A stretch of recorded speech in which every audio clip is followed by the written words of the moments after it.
Hello and welcome to the Green Profit Academy Pros podcast. This show digs into the challenges in growing a lawn care and landscape business while maximizing your profit. I'm Christeen Era. And I'm Steve Bousquet. We are the green industry experts in profit, growth, and leadership. In today's episode, we're going to dive deep into a story of success, challenge, and innovation in the world of small business. Today, I'm thrilled to have with us a remarkable guest who I've gotten to know personally and professionally over the last 4 years. He has grown his business by over 800%, again, in the last 4 years. And I want to welcome David Potts to our show. So he is the owner of USA Insulation in Ohio. So David, thank you for taking the time to join us and talk with us today. Of course, Christine. So I just want to start off. I want the audience to get to know you a little bit and your history. So why don't we just start with you telling us a bit about yourself and your business? Yeah, so I joined USA Insulation in 2017. I left a window and siding company as a sales rep. Moved over here in 2017 as a sales rep for the corporate location that was here. After about 6 months, I got the opportunity to purchase the location. I purchased it. And then in 2019, we expanded to another territory. And then in 21, we expanded again. And then been owner operator since then, running and grinding. Yeah, you've had, I know since the time that I met you in 2020, you've been very focused on your business, your growth, your goals. And I know, where you are now, where your business was 4 years ago. So could you share with our audience, what was your business like 4 years ago? Yeah. 2019, 2020, we had just expanded into a second territory, owner operator, kind of wearing every hat possible. I had some failed bookkeepers, failed accounting. I'm not a great process person. I'm a sales rep by trade. So I can make money. I can also spend money. Maybe discipline wasn't necessarily there. More of a bulldog approach of just, running through walls and we'll get it done somehow, some way. And that's how we grew. But we were definitely hitting our head against the wall as we were growing, trying to scale. I wasn't able to just scale just by doing more. Working 80 hours a week, I couldn't magically start working 100 or 120 and somehow finding a way to get what I wanted to get done on a daily basis. And what was your role in the company at that time? My role at that time, we had just hired, basically a general manager, office manager that I had known for many years, brought in a lot of discipline. She was now taking over and trying to clean up maybe more of the internal operations and business side. So my role was still, though, very much running the sales team, running the marketing, and overall the actual install operations, trying to get the trucks on the road, fixing trucks, still doing a lot of installs, still wearing almost every hat in the business. And how big was your crew? How many employees did you have? 2019, we were maybe 12 to 15 total, including the sales reps. That was probably right at the 2019, 2020. Okay. So you had your field crew who goes out. You have about, 3 per vehicle who goes out and does the 3 per vehicle. We had 2 sales reps, and then me and Jen. And Jen. And Jen is, so her role was office/operations manager, and also keeping you as the owner in your lane, as I recall. As absolutely. much as possible. And HR, because God knows before there, I was just trying to keep the lights on. Yeah, she did HR. So she did pretty much everything that you didn't do in the business to keep the, everything moving forward. So Keep it moving forward. Keep it legal. And what was your, if you don't mind sharing, your revenue level around that time? Yeah, 2019, we had just hit $1 million. 2020, we had done a little over $3 million at the end of 2020. At the end of 2020. Okay. Yeah. And we met at the beginning of 2020, which was a very challenging time because it was it was when COVID hit. Yeah. Businesses were shutting down. There was a lot of uncertainty. And businesses were also really struggling because they couldn't go out and produce revenue because of all the regulations that were being enforced with COVID in the service industry. Absolutely. Yeah. So I know it was very challenging and uncertain. So at this point, David, where is the business now? We have 54 full-time employees, a couple part-time employees. We have 3 locations. We own 2 buildings. Last year we did a little over $10 million. This year we're planning to go a little over $12 million. So in the last 4 years, from the end of 2019, beginning of 2020, you guys have grown 800% in revenue growth. Yeah. So what do you think were the key factors that contributed to this staggering amount of growth? There's a lot of luck. I joke when I say luck, but there's definitely some luck involved. A lot of processes, because it wasn't scalable at that $1 million pace by any means. Mm-hmm. And then obviously a lot of good people putting in the right place to do the right thing. Realizing that there are people that are better and smarter and know what they're doing in individual things more so than me, and I could let go and let them do their thing. And was there anything that provided you, kind of like a game changer for you during that time that provided you the clarity that you needed to allow those things to happen in your business? Well, so we met. 2019 was definitely my reckoning of profit first. Great. We made $1 million, or we had our $1 million in revenue. That does not mean we profited what we should have, and I surely didn't pay myself what we should have. So that's really where that started in 2019, 2020, and the growth and the change, and quite frankly, the profit account and the growth account, and really cleaning up and dialing that in, which was fun to do during COVID, because that was a whole nother layer to that whole fun thing. But that really, those guidelines helped stem the processes and the growth to the point of where we were able to buy the buildings, where we were able to buy the trucks to grow. We had the kind of the runway in place to allow us to continue to push the way we wanted to, but also have the processes or the restraints to control that crazy growth. Yeah. And working with you and, your manager, you guys gave me, quite a few insights that contributed, to the book, though, you guys aren't in the industry, in the lawn and landscape industry. You mm-hmm. still are in a service-based industry that has a very similar structure mm-hmm. of operations, crew size, costs, just the overall business model.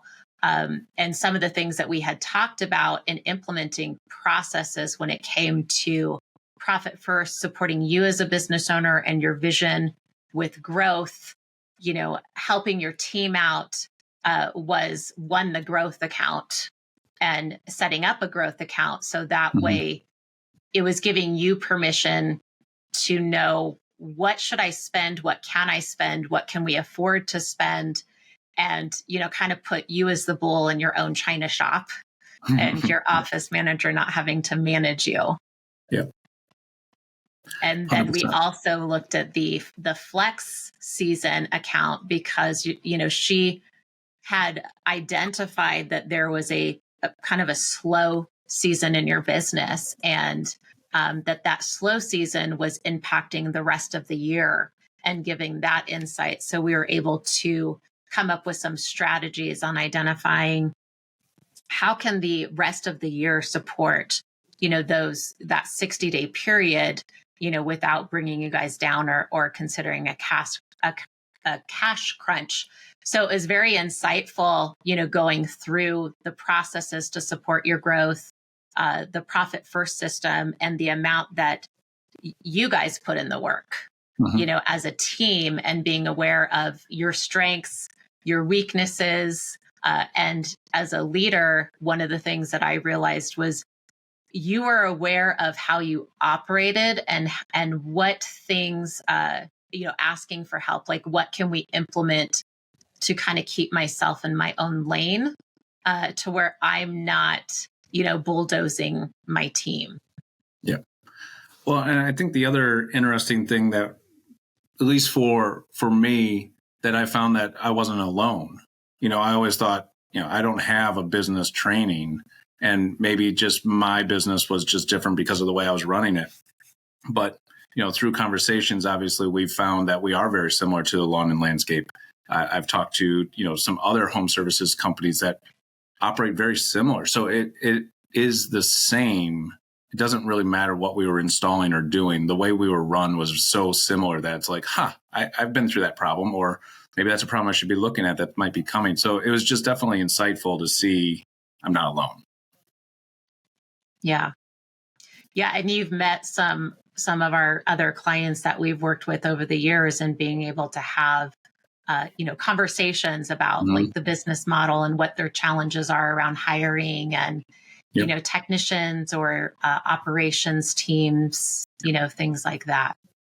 Yep, absolutely. So I want to talk about like some of the challenges that you've experienced, just to give our listeners insight. Like, everybody wants to grow, right? They're always like, I want to grow my business. They're all in on growing. They have these ideas and expectations around, growth, what it looks like. So could you share with us, during this period of rapid expansion, what were some of the biggest hurdles that you faced, and how did you overcome them? Capitalization, number one, which the growth account obviously helped with, but it also controlled. I would love to go out there and buy a bunch of trucks, or just overexpand myself, or bringing in more materials so I was ready to go. That account allowed me to do that, but not get carried away, because I'm an instant gratification. I want it all right now, and I want to do it right now. And it just wasn't possible, especially from like a marketing side. So that was definitely an issue. And personnel is always going to be an issue with growth. You go from thinking of, well, I just have one crew, and now all of a sudden I have two crews. Well, how do I split that number one crew? And they're still supposed to perform the same, but they don't. And you're putting somebody new on, or how do I find somebody new? And then going to multiple locations is the same thing. So maybe I fixed one, but now I got to reproduce that into a second one or a third one. I just want to clone, all my good people. And you're like, how do I do that? So really working, we worked through Pumpkin Plan, obviously, and really designing a long-term goal of mine was creating an LMS and creating a 1,000-day training onboarding program for my installers and my sales reps, to really get it to where they are all trained very similarly. The trucks are all set up exactly the same. The offices are set up the same, so that regardless of what location you were in or what training you got, everybody was on the same platform to continue to raise people up, to maybe not be clones, but darn close, as best we could, to allow us to continue to scale, which has been huge in our growth. And I'm curious, because I hear, you're looking at like one location and then duplicating this, and then also finding a way to support that, like the same narrative, throughout your companies, to where everybody's speaking the same language, they do everything the same. And having 3 locations, Did you find that there were challenges in implementing these processes with these three locations, and was there any difference? Yeah. Oh God, yes. You have to realize how processes or culture, whatever you want to call it, is created. And I guess blindly, originally I thought, well, I have 2 locations. It's all run by me, so I'll just have the same culture. And the reality is that doesn't happen. The culture is made by the people in the building every day, or the people that are enforcing it. It's not just because I'm around or I own it that it's going to be magically what it's supposed to be. So finding the right people in the buildings each day that are,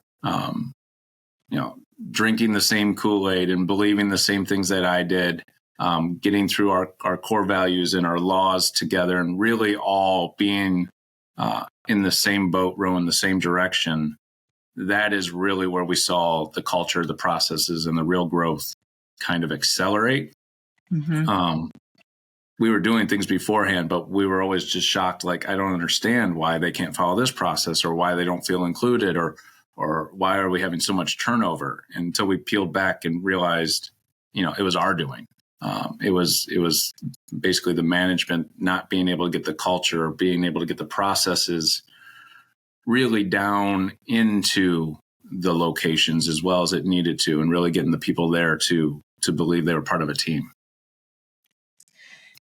And so I'm hearing that it's the, making sure like you have everybody on the same page. Mm-hmm.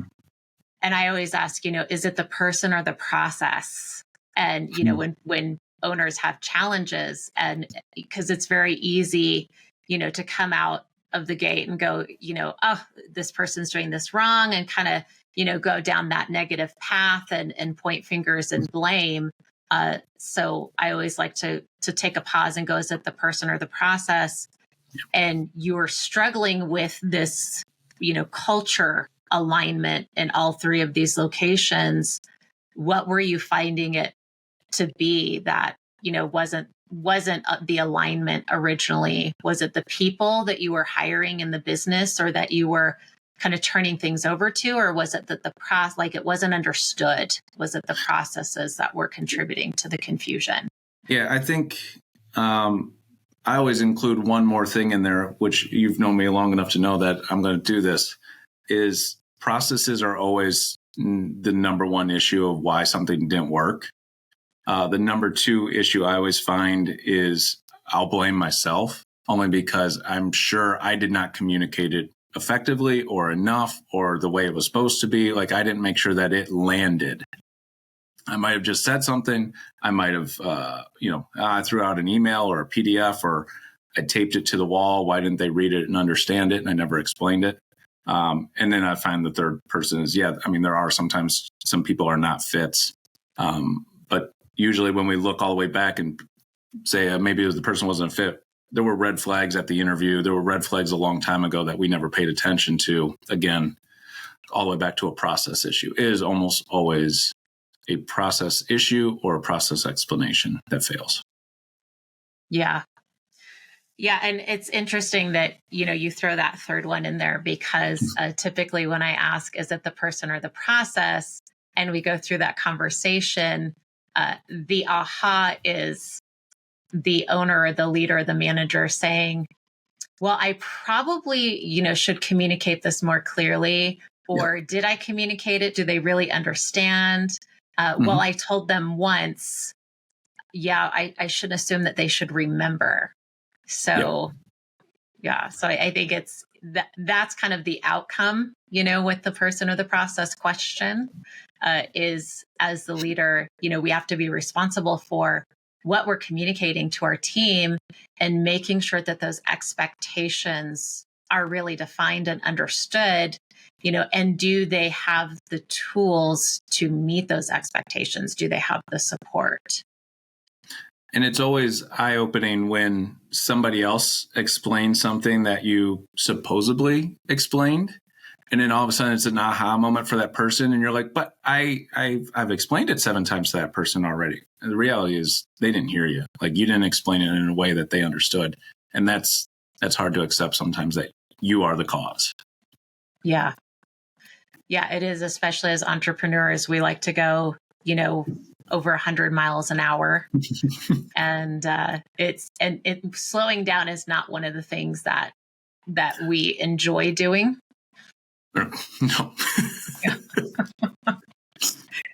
So can you share one challenge that really tested just like your strengths, your, resilience, and how you navigated through it during this last 4-year period? I mean, you mean COVID wasn't enough? Right. I mean, we survived COVID, laying everybody off, being shut off, completely closed, not knowing when or if you could come back. And being a home service business, insulation business, I have to be able to go into your house to perform work. Like, the lawn landscape, I would assume, yes, there's still some interaction, but at the same point, I don't need to come into your house. Well, I have no option. I have to be in your house. So, that was absolutely a crazy time. No one knew, kind of what that answer was going to be. We were creative and lucky enough. We worked with, our homeowners that were still calling and wanting us, as well as kind of local regulations on how we could still be safe for everybody, and yet still get work done and get cash flow going, to the point of, we have 3 guys in a truck or 3 installers in a truck. We started shifting around and sending multiple trucks to an install so that they didn't have to ride side by side with each other, and testing and bleaching trucks and cleaning and staggering the crews and, doing home inspections with homeowners virtually. That was a crazy thing to tell, and maybe an older couple or maybe not a technological savvy couple that, hey, I need you to take your iPad and turn on the camera, and we're going to do a Zoom meeting, and I need you to go up in your attic and show me what you have so I can tell you what kind of insulation we can do. And but we did it, and widely successful, until things went back to, I guess, this new normal. But that's what we had to do to survive. But that was a horrible time. I don't want to go back ever. Yeah, I know that, COVID was one of those things that happened that I don't think anybody ever expected, like something like that to happen. And the amount of growth that it forced us into, or having to pivot and be resourceful that it forced us into so quickly. It was, we had to adapt very fast to so many unknowns. And I think that really changed kind of, our curve on how we approach things in business, our resiliency, other things that we wouldn't be where we are now if it wasn't for that unexpected challenge and how we had no choice to kind of work through it. And I see this in a lot of businesses to where many businesses, kind of, they're in a whole different place now, far beyond where they would have expected to be because of how they navigated through that very challenging time with COVID in their business. Yeah. I mean, it forced us to be creative. Granted, there's a lot of people that probably weren't creative and, didn't have the same results, but the ones that were creative, and pushed, there were ways around, and it has changed the business for the future, for sure. And then I'm curious, outside of COVID, is there something like as a leader and as a business owner that has really challenged you and has changed the way that you the way you show up, the way you see things? And then I'm curious too, like how what is that and how did you navigate through that? Yeah. I mean, as we've grown and implemented maybe more management staff, that middle layer management now, I'm not able to direct manage every person that we have, down to every person in a truck going out to the house. it's not scalable anymore. So as we've implemented that middle layer, there's definitely been challenges because, you want them to do exactly what you would do, and they don't know what that is. And, some of them have never been leaders or managers before. It's not something that's necessarily taught in school if they haven't had the life lessons. So there's been a lot of beating your head against the table of, I don't understand why, they can't do what they need to do. Again, back to, I've told them so many times, or I've shown them, but it's just not working. And so, getting through it, one eye-opening, Clifton Strengths. So now every employee of mine that comes through does Clifton Strengths. So we can at least kind of understand them, but also they can understand us, and then how we can kind of work together to show up for each other and work through that. And then my middle management really diving in to try and understand management leadership and how, building those, I guess we'll call them soft skills of how to manage people and how to change. Not everybody has to be like me, but I need to understand how they are, and they need to understand how I am, so we can work together to still accomplish the goal that needs to happen. So that's probably been maybe the most challenging out of scaling, is learning other personalities and how to still be successful, really regardless of whatever that other personality is in comparison to mine. Yeah, so you're implementing strengths-based leadership in your business, which is something that, we've introduced to all of our clients, whether they're over at Core Growth Strategies or at Green Profit Academy, where, because Steve is a certified strengths yes. coach. And this strengths-based leadership, it's where you identify, what is utilizing Clifton Strengths. What are your strengths as an individual, and what are you really great at? And, we don't necessarily like to call them, weaknesses, but it's like, what should you not be doing because it's not what you're great at? Yeah. And digging into that, how receptive was your team with this idea to when you discovered the strengths-based and brought it back to them? What were their initial thoughts? My team's I think immune at this point to my crazy ideas. I just think they kind of go with things at first. But then after they did the test, and then we kind of went through top 5 and lesser top 5, I'll call. And they started almost laughing of like, oh, that is me. Oh, that is accurate. Oh, wow. I didn't think it would be accurate, or I didn't think it, could do that by answering some questions. And then really diving more deeper into, what does that mean when you're that and I'm this? And really having those conversations, it gained traction. And so that was cool. But it also wasn't a 10-minute conversation. Let's look at your test and like, all right, now just do things. Like it's a continuous conversation, a continuous reminder, a continuous farming of those strengths. As a reminder, and as a reminder of, what are my bottom 5, and don't let me live there, and surely don't giving me something that I have to do that is in there, because it's not going to go well.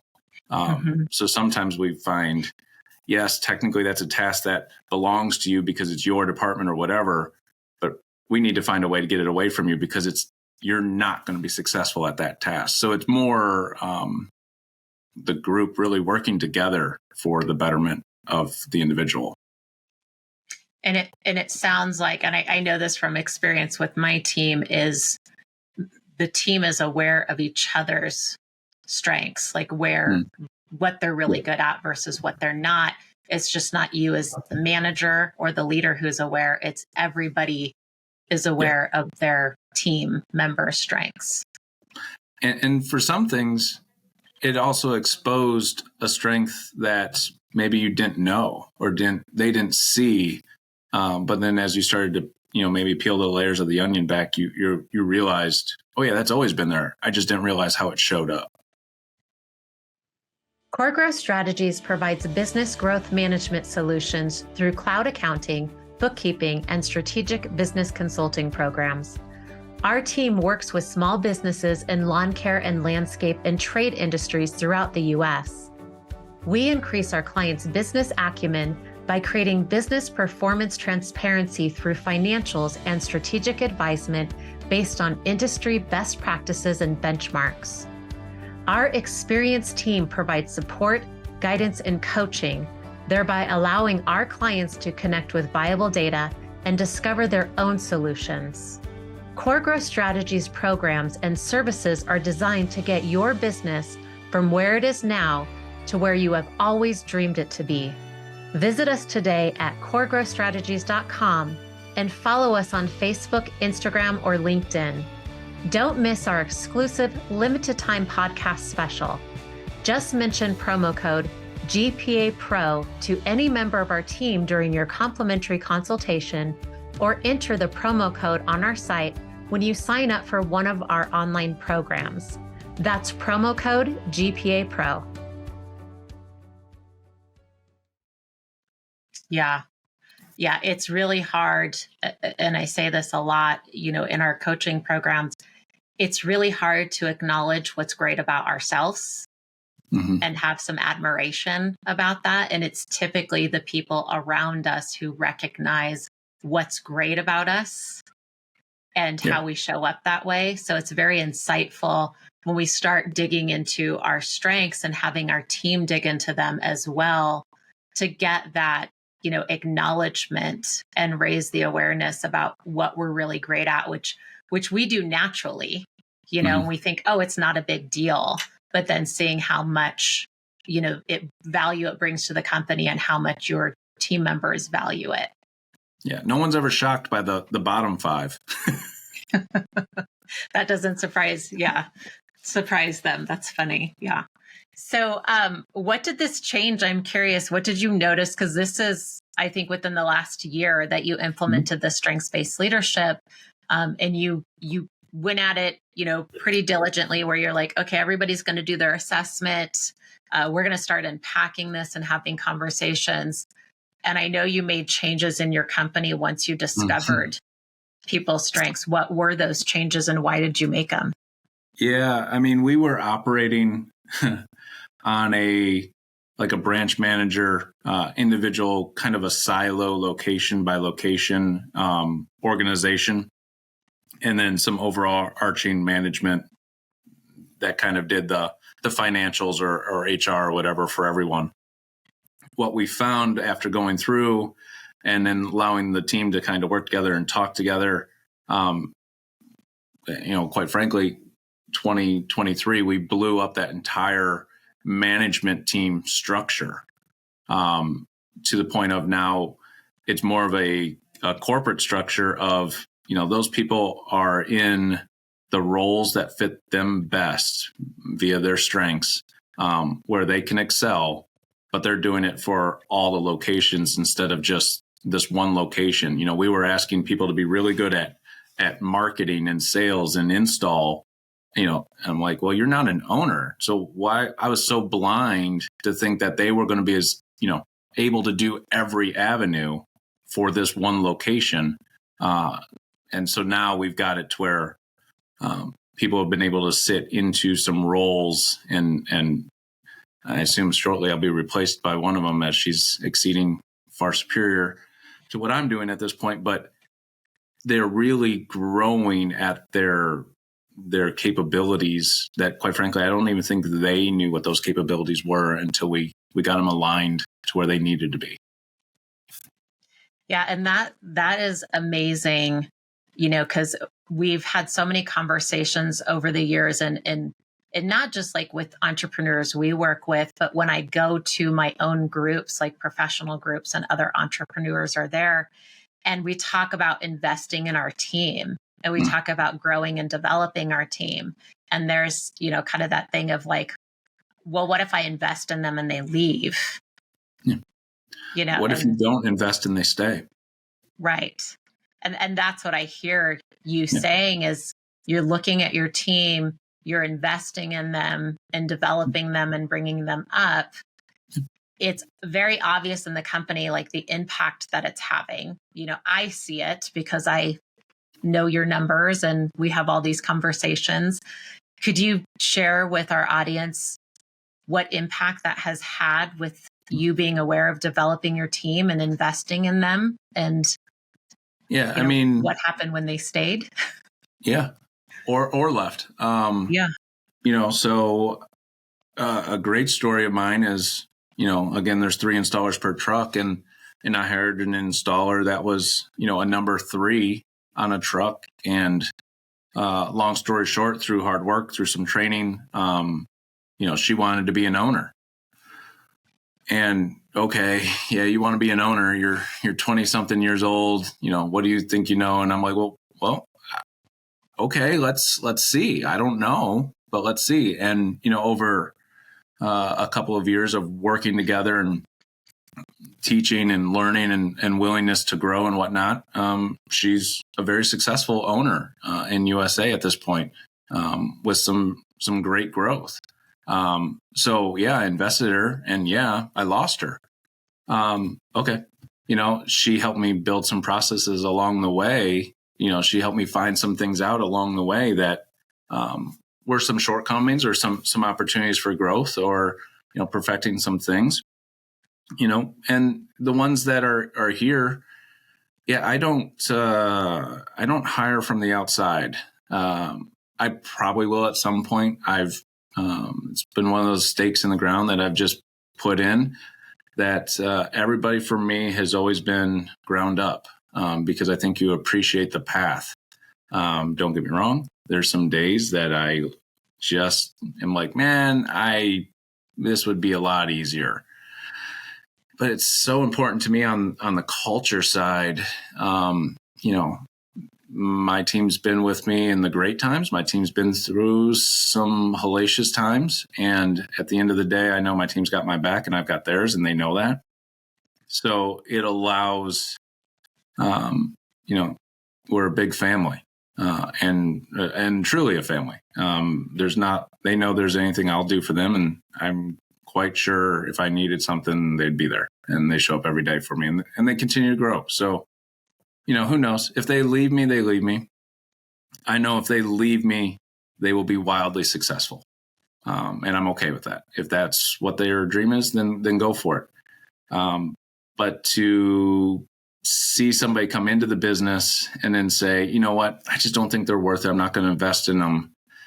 And they may be okay with that. But, the third installer on the truck could be the next owner, could be the next, upper management if given the opportunity. Or they could be the third installer on the truck forever. Right. I don't know. I've never believed that. But what I hear is you're communicating in your culture that no matter what level you come in, the opportunity is endless. 100%. And that's very rare in a service-based business company, to where they could come in, like you said, as an installer. And, one day they could be a manager, or they could be an owner or something like that. And I think that's what really contributes, to the dedication and loyalty in your company, is the opportunity and the support that they see for growth. And it's real. It's not just a BS story that, it's like, oh, 100%. Come work here. Again, it's the same as how I got here. I was a sales rep. I didn't open this as the owner from day one. Like, I worked to get to the top. It's more about work ethic and getting things done and doing the right thing than it is maybe about title. Yeah.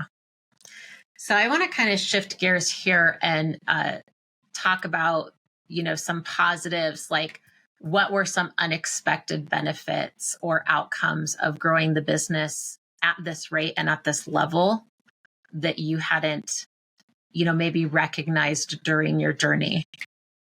Sure. Well, one, no one said it could be done. $1 million when we started talking in 2019, that was a really big location.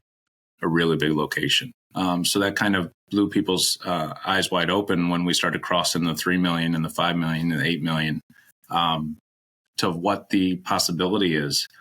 As far as kind of what it's allowed, this growth, I own 2 buildings, 2 very large commercial buildings. That's insane. Never did I think, I was just happy to pay rent those first couple of months, quite frankly. Now all of a sudden I'm a landlord. So the monetary, comfort of where we've gotten to, obviously for my future, but then my family's future is crazy. The ability to, build this team, this kind of machine that's running. I took 3 weeks off pretty recently. I was just gone from the business. Came back. I was almost a little sad that people did not miss me, and they were almost upset I was back. I'm like, wow, okay. So the good news is they had everything under control. The bad news is, I needed to get in things to mess things up because I was bored. But, that's just the normal, so as we grow and get this situated, I get the opportunity now to be creative, which is what I like, and start looking at, what's next? Do I want to buy another building? Do I want to expand into something else? What do I want to do that's exciting for me? Not maybe getting on the back of a truck or climbing up into an attic like I had to, a number of years ago to keep the lights on. Yeah. And I know when we first started working together, one of the things I always address is owner's compensation. And you laugh, you know what's coming here.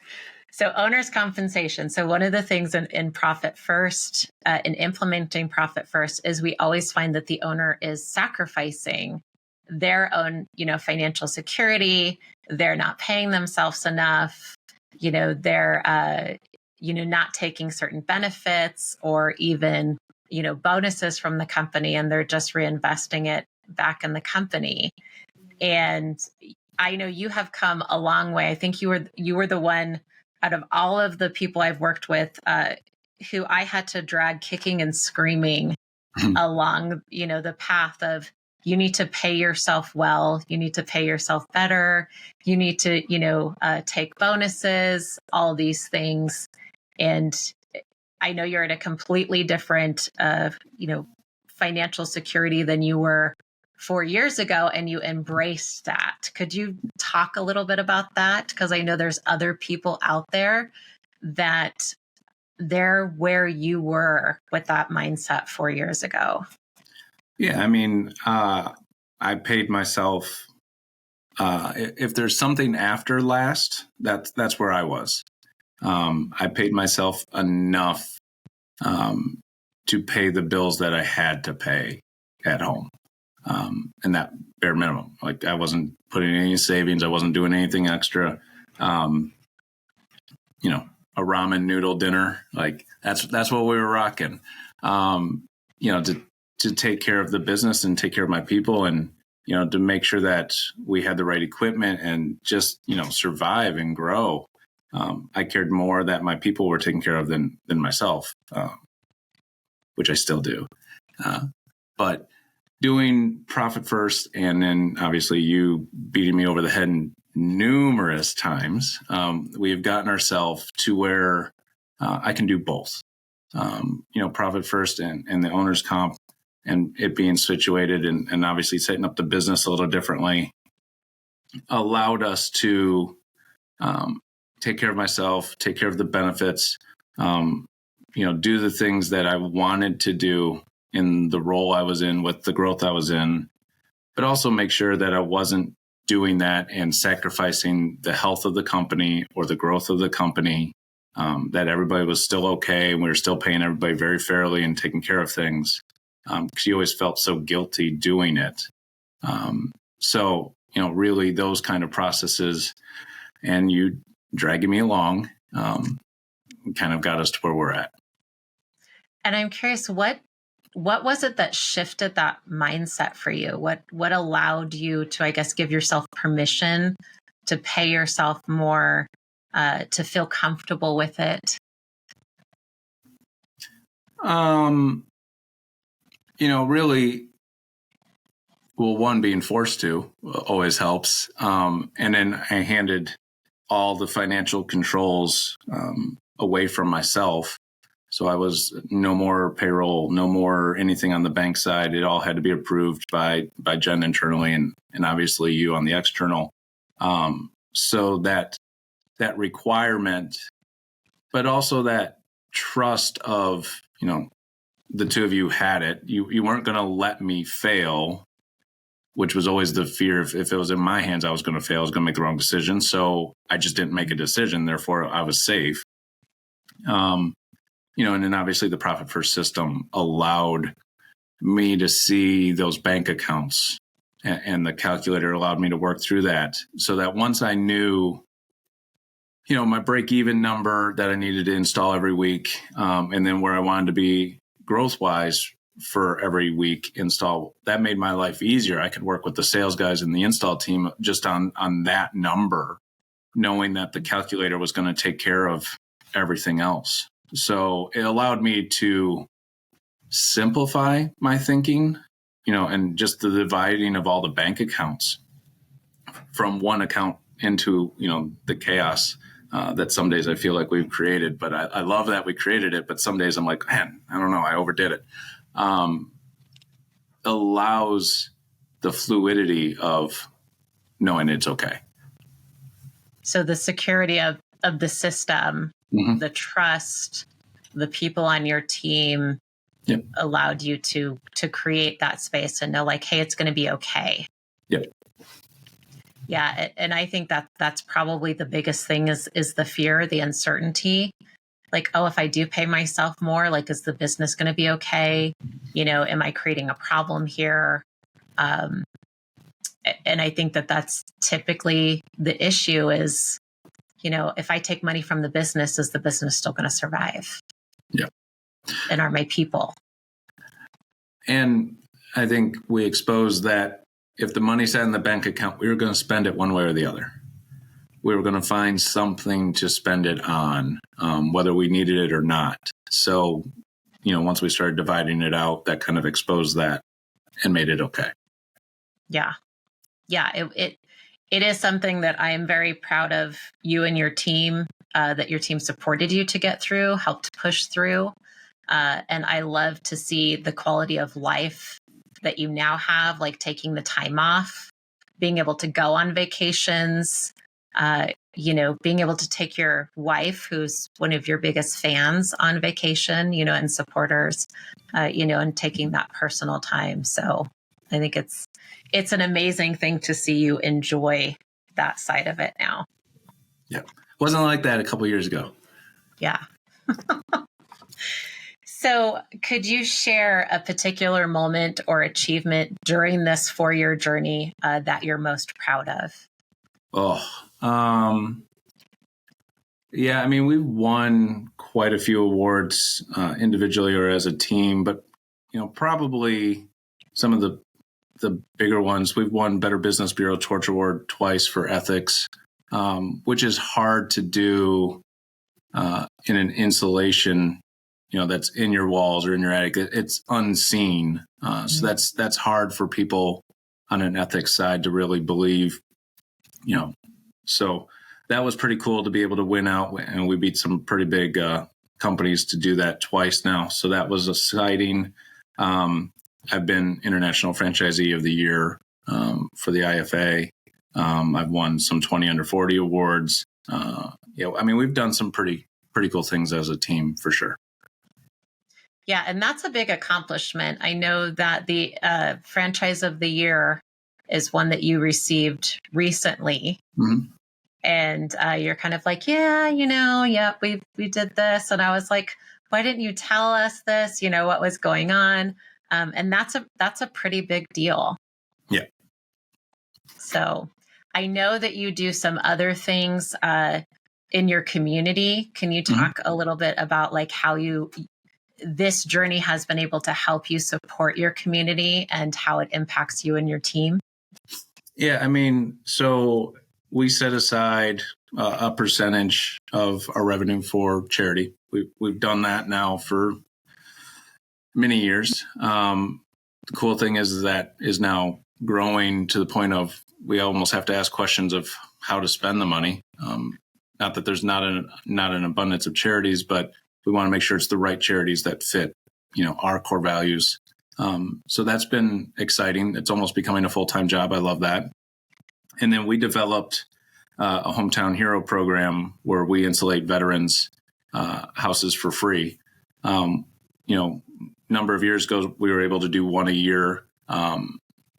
Last year we were able to do 3. So we continue to expand. Through our growth, we're able to give back more, which is crazy exciting. I mean, that's what we're here for. Yeah, it's amazing to where you've grown your business to where you're now giving back to the community and just changing people's lives and then having your team a part of that too. So, I mean, it's just this mindset shift of we can contribute to this with our team and with the company that we work at. Yeah, it's not we can. I mean, we have to. That is our job. So I want to know, where do you go from here? What do you see? What do you see in your future? What's happening? I don't know. Vacation. Who knows, right? It was an interesting year this year with the management reshift. I've always, since we started, the goals were always mine, and the planning was always mine, and where we were going, and I was leading the ship. I turned the reins over this year to my team, because who knows what I'm doing or where I'm going, and I didn't want it always to be, David said, or this is whatever. And my team came up with a crazy idea that they want to be a $34 million revenue business in the next 10 years. And, I'm like, well, we're at 10. So how do we do this? And they came up with some ideas. Some I'm still not on board of how do we get there. And some that I'm like, oh yeah, we can do that. And so it's pretty cool to know. Yeah, they want to grow. They want to continue developing things. They want to get to a point to where we can do 100 hometown heroes. And that's 100 veterans that we're giving, in a year. So they're embracing that culture, that growth, that world. So it's like proud dad moment.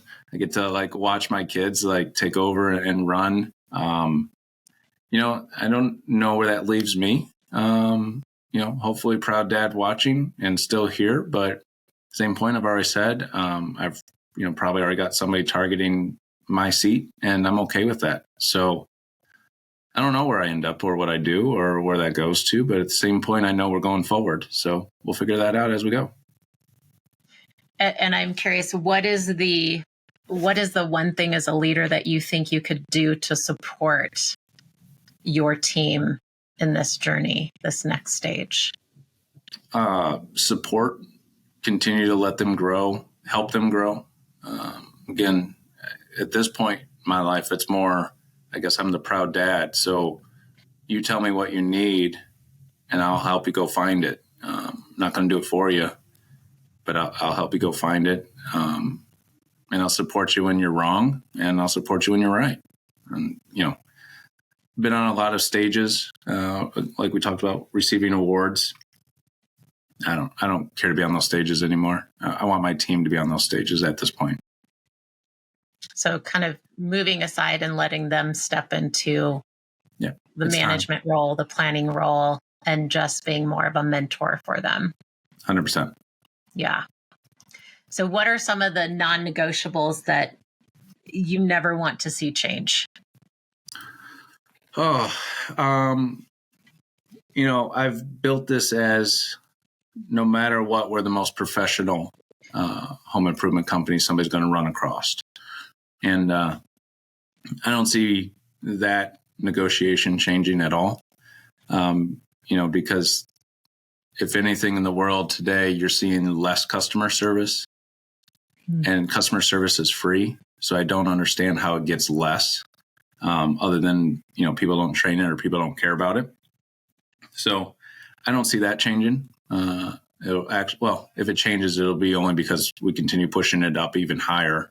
I know my team is putting more processes in, more guidance around how we treat a homeowner, to make sure that satisfaction really is out there. And, our Google reviews reflect it. We have some of the highest grossing, highest receiving Google reviews, every year over year, which is crazy to think about, and obviously the charity, the community, I don't see that going away one bit. Again, I know what their goals are that they put on the table, and every one of them is actually accelerating all those beliefs that I had. So I don't see those going away. I don't see the core values or any of those kind of things changing. I just don't think they are non-negotiable. It's just, if you work for me, that's the way it is. Yeah, I love that. It really defines the foundation of your business, and that is not changing. Yeah. No. So looking back at this amazing journey, I mean, I've had the pleasure of having, just like front row seats to this journey and seeing all the ups, the downs, the changes, the dedication. You have done pretty much everything that we said, hey, do this. This is what we advise. You and your team have executed on it. So I'm always like, yeah, David's our poster child of success. He's the only one that's ever done everything I've told him to go do and execute, which is phenomenal to see that, it works to this level. Is there anything looking back that you would do differently, and why would you do it differently?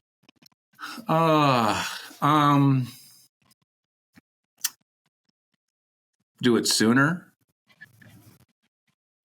Trust it faster. Get my team involved earlier. For a while, I sheltered it away from everybody. I didn't want to scare people off with more changes or, more crazy. Or you're always like, oh, I'm going to learn this new thing, but what if it doesn't work? Well, I'm embarrassed if it doesn't work, so I'll just hold it over here until I'm sure it does. It probably would have gone faster, better, more embraced if they were with me from the beginning in it. Because it's funny, my team was asking for things, I just wasn't hearing them.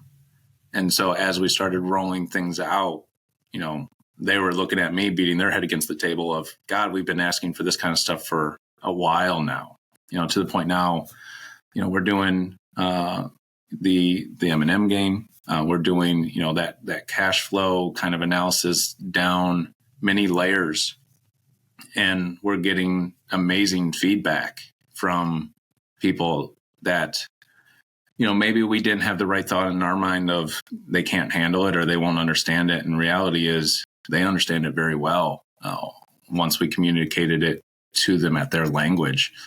So I guess, get out of my own way, get out of my own headspace, and just like embrace it and go. There's some rough days. You've had to have conversations with me a couple of times, but the journey's worth it. Yeah. Yeah. And I think that that's just, part of it, right? Is there's that challenge that as entrepreneurs, it's hard to get out of our own way. Oh. It's hard to get out of the weeds. But I mean, that's part of the hard work, right? Mm-hmm. It's like, that is the hard work. Sometimes we're like, well, what is the hard work? Like, what does that mean? It's not going out in the field and working harder. It's making the internal changes and mindset shifts and leadership shifts that's needed to allow the team to expand and grow and step into their greatness. Yeah. It was always what ifs. So I just won't make a decision because it could be bad or it could be the wrong one. So that paralysis.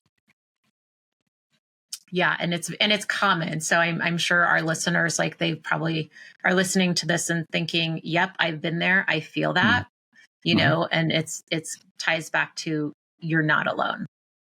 No, and regardless of what you do, you're not alone. I mean, it's so eye-opening there's so many people in the same seat.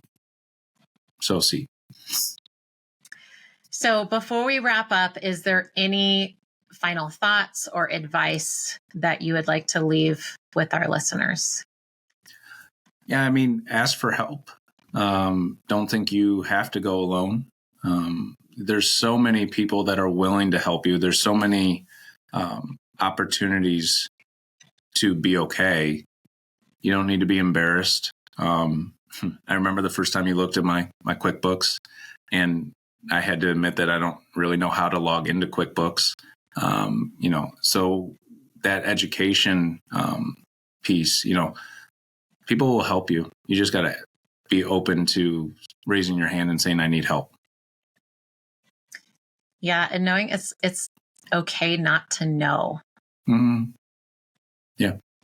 Yeah. So it's like, we all get there. There's things that even at the beginning of my journey, I didn't know. I've been through the school of hard knocks, Mm-hmm. just like y'all have. And Mm-hmm. it's part of the journey. It's part of, kind of the reward of, hey, I'm here. And this is where things are now. Yeah. And the only thing I've ever asked of anybody that I've helped is just be there to help somebody if they raise their hand. I mean, that's just the pay it forward mentality of just keep going, because there are so many people that are afraid to ask, and they're embarrassed to ask. And then, whether it's in business or personal life, bad things happen because they don't ask. So, don't be afraid. Just raise your hand. Yeah. Well, David, I thank you so much for taking this time to talk with us today and go over your journey. It's been a pleasure. It's been a pleasure all these years working with you and just going through this journey and seeing the success that you and all your team has had and how much they have grown. So thank you for taking the time today. I appreciate it. Of course. Thank you for having me. So thank you for joining today's podcast. I hope that this conversation was enlightening, and we will see you on our next call. Thanks for listening to the Green Profit Academy Pros Podcast, the show that digs into the challenges of growing a lawn care and landscape business while maximizing your profit.